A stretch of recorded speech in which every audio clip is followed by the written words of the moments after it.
Morning everyone. Today is 29th of November और जैसा कि कल से बिज़ी हूँ मैं अब RID के फॉर्म देने में, उन्हें कलेक्ट करने में, पेरेंट्स को समझाने में, तो इस वजह से कल की मेरी वीडियो नहीं बन पाई थी। आज मैं सवेरे आई, आज भी वैसे पेरेंट्स आएंगे, बहुत सारे बच्चों का बाकी है फॉर्म, तो हम लोग वो चीज़ सबमिट करेंगे। लेकिन उससे पहले मैंने अपना आते के साथ ही अपना सारा काम पूरा कर लिया, क्योंकि कल मैंने क्वेश्चन पेपर नोट डाउन नहीं कर पाया था, मेरा बिल्कुल टाइम नहीं था, मुझे बच्चे दूसरे क्लास में थे तो उसी टीचर ने उसे हैंडल किया था, क्योंकि मैं ID फॉर्म कलेक्ट करने में, फिल करने में हमें टाइम वेस्ट करी थी। तो आज मैंने आते के साथ अपना वर्क पूरा कर लिया है, प्रश्न लिख दिए हैं बोर्ड पे और सोचा थोड़ी बहुत वीडियो तो बना ली जाए। तो आज भी पेरेंट्स आते रहेंगे, फॉर्म सबमिट होता रहेगा। बहुत सारे पेरेंट्स के पास बच्चों के आधार कार्ड नहीं है, उन्होंने अप्लाई करना है, मैसेज जा चुका है स्कूल से, हम लोगों ने अपना कार्य पूरे तरीके से पूर्ण कर लिया। अब बारी आती है पेरेंट्स की कि वो जितनी जल्दी हो सके अपना कार्य पूरा करें। धन्यवाद। Good morning children, today is 29th of November and second unit test. First प्रश्न है हिंदी लिटरेचर, हिंदी ग्रामर और अनुच्छेद लेखन, तीनों इस हिंदी के में एक साथ होते हैं, तो आप लोगों को पता होना चाहिए। 30 मार्क्स का जो पेपर होता है, 10 marks Hindi literature, 10 marks Hindi grammar और 10 मार्क्स का अनुच्छेद लेखन होता है। पहला प्रश्न है, प्रश्नों के उत्तर लिखिए। दिए प्रश्नों के ठीक सामने उनके नंबर लिखे हुए हैं। 2 मार्क्स है, 1 मार्क्स ईच। किसान ने खेत में पहली बार क्या बोया? आंसर के लिए लाइन स्किप करेंगे। दूसरा क्वेश्चन है, बारहसिंगा को किस पर घमंड था? अगेन आंसर के लिए लाइन स्किप करेंगे। प्रश्न नंबर 2, शब्दों के अर्थ लिखे। ये 1.5 मार्क्स है, 0.5 मार्क्स ईच है। कार्य अचानक वस्तु, इसका अर्थ जो मैंने कॉपी में लिखवाया है अकॉर्डिंग टू चैप्टर, उसी के अनुसार लिखना है। प्रश्न नंबर 3, वाक्य बनाए, 1.5 मार्क्स ईच। ये भी है, वाक्य बनाए, मंडी, किसान और खेत। चौथा प्रश्न है, उचित मात्रा लगाकर शब्दों को पूरा करें। जो मैंने लिखा है उसमें कुछ मात्राएं मिसिंग है, जिससे जब हम वो मात्रा लिखेंगे तब हमारा वो शब्द पूरे तरीके से पूर्ण होगा। पुन कुछ नहीं होता। एक मैं बता देती हूँ, जैसे पुनः, जैसे प्रात, कसी, आंगन, धम, विकय, तो इसे आपको करेक्ट मात्राओं के साथ सही से लिखना है। 5वां प्रश्न है, खाली स्थान भरे। आलू जमीन के डैश होते हैं, एक डैश में बारहसिंगा रहता था। इसी प्रश्न का तीसरा लाइन है, हमें कभी डैश नहीं करना चाहिए। प्रश्न नंबर 6, अब हम हिंदी ग्रामर पे आ जाते हैं। अब जो भी हमारा प्रश्न रहेगा वो हिंदी ग्रामर से रिलेटेड रहेगा। हिंदी ग्रामर का पहला प्रश्न है, यानी प्रश्न नंबर 6, वर्णों की मात्रा लिखें। आपको इसे शब्द नहीं बनाने हैं, शब्द मत बना लीजिएगा कि री है तो री से ऋषि बना ले, बिल्कुल नहीं। री की मात्रा कैसी होती है बस वो लिखना है।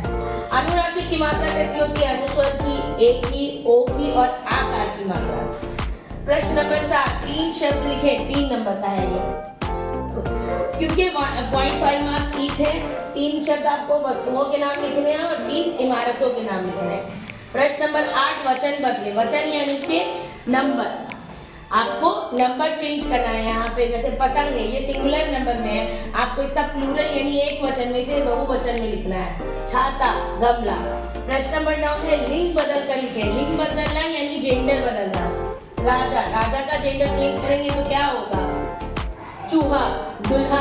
ये 1.5 मार्क्स ईच है।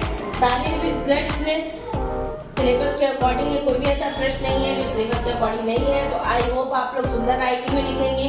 हिंदी में खास ख्याल रखना है मात्राओं का, कहाँ पूर्ण विराम लगाना है, कौन सी मात्रा लगानी है, कहीं पे कोई मात्राएं मिसिंग नहीं होनी चाहिए, उनका भी मार्क्स कटता है। So be careful and all the best children. प्रश्न संख्या 10 है, ग्रामर से रिलेटेड क्रिया शब्द को रेखांकित करें। रेखांकित का मतलब क्या होता है? अंडरलाइन करना।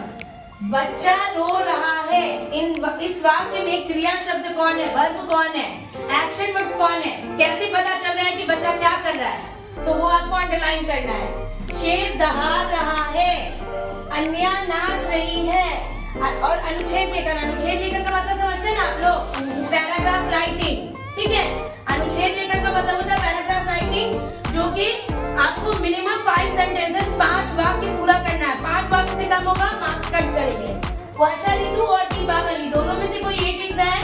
वर्षा ऋतु और दीपावली क्वेश्चन दोनों लिखेंगे, लेकिन जिस हेडिंग में पैराग्राफ लिखेंगे उसे आप अलग से नोट डाउन करेंगे। फॉर एग्जाम्पल अगर आप वर्षा ऋतु लिख रहे हैं तो आप वर्षा ऋतु लिखेंगे, फिर नीचे स्टार्ट करेंगे। Any doubts? 12, the fox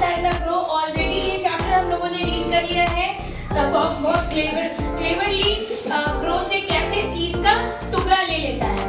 What was the crow flying with? What was the crow flying with? with मतलब साथ, flying मतलब उड़ रहा है। किस चीज के साथ क्रो उड़ रहा था? क्या लेकर के? The crow was flying with a piece of cheese. The crow was flying with a piece of cheese. वो चीज का टुकड़ा लेके फ्लाई कर रहा था ना? The crow was flying with a piece of cheese. ठीक है? अब है दूसरा question. Why did the fox praise the crow falsely? किस तरीके से फॉक्स ने क्रो को चतुराई के साथ धोखे से चीज का टुकड़ा हासिल किया। The crow was hungry. The fox was hungry and he wanted the cheese cleverly.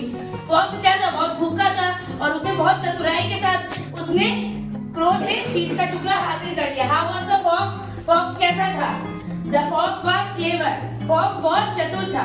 I hope everybody understood it. Yes, ma'am. Okay. Fill in the blank. 0 divided by any number. What we get? We get 0. For example, 9 divided by 0. What we get? 0 divided by any number. हम 0 को किसी भी number से divide करेंगे, हमें क्या मिलेगा? 0. ठीक है? Dash is the result of division. Divide जो हम करते हैं, फॉर एग्जाम्पल 12 है और उसे 2 से डिवाइड करना है, तो कितने टाइम में 2 के टेबल में कितने टाइम में 12 आ रहा है? 6. 2 6 are 12. 6 क्या हो जाएगा हमारा? क्वोशिएंट। तो quotient is the result of division. Division का जो रिजल्ट होता है वो क्या होता है? क्वोशिएंट होता है। The number that is dash division is called the remainder. Divide करने में कई बार हमारा डिवीजन कंप्लीटली 0 नहीं आता है, कुछ जो भी लास्ट में बच जाता है उसे हम क्या बोलते हैं? लेफ्ट ओवर कोई भी नंबर रहेगा वो क्या कहलाएगा? रिमाइंडर। क्या कहलाएगा? Remainder. क्या कहलाएगा? Remainder. Yes. Division is process of repeated dash.